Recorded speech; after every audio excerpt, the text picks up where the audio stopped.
ഏറ്റവും കൂടുതൽ കല്യാണത്തെ അലങ്കോലപ്പെടുത്തുന്നത് മുസ്ലിം വിവാഹ കല്യാണ വേദികളാണ്.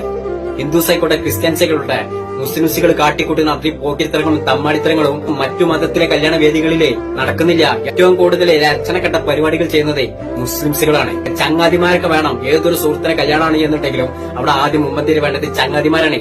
പക്ഷെ അങ്ങനെ മുമ്പന്തിരി നിൽക്കുന്ന ചങ്ങാതിമാരെന്നെ ആ ഒരു സുഹൃത്തിന് അപമാനത്തിലൂടെ മാറരുതേ.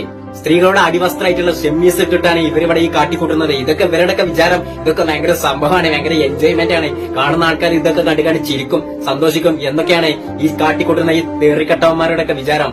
അല്ലെങ്കിലും ഈ ഒരു കുടുംബത്തിൽ എന്താ ആണുങ്ങളൊക്കെ ആയിട്ട് പറഞ്ഞിട്ടുള്ള ഒരാളും പടില്ല.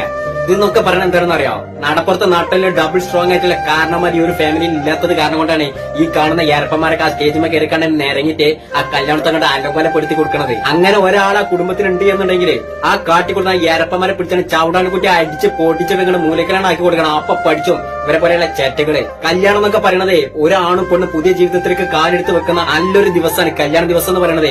അതേ ദിവസം തന്നെ ഇവരെ പോലെയുള്ള ചേറ്റകളായിട്ടുള്ള ചങ്ങാതിമാര് വന്നു കണ്ടാണ് അതങ്ങോട്ട് നശിപ്പിച്ച് അങ്ങോട്ട് കൊടുക്കണത്. കുറച്ച് കോമാളികളെക്കാണ് ഇറങ്ങി, കുറച്ച് എരണം കണ്ട ഏരപ്പന്മാര്. ആഘോഷങ്ങൾ വേണം, സന്തോഷങ്ങൾ വേണം, എല്ലാം വേണം. പക്ഷെ അതൊക്കെ ഒരു ലിമിറ്റ് കടന്നിട്ട് അതിന്റെ അപ്പുറത്തൊക്കെ പോയിട്ട് പല പോക്കിരുത്തങ്ങളും കാട്ടിക്കൂട്ടുന്നത് അടിവരട്ടിട്ട് പറയാൻ പറ്റും മുസ്ലിംസുകളാണ് എന്നുള്ളത്.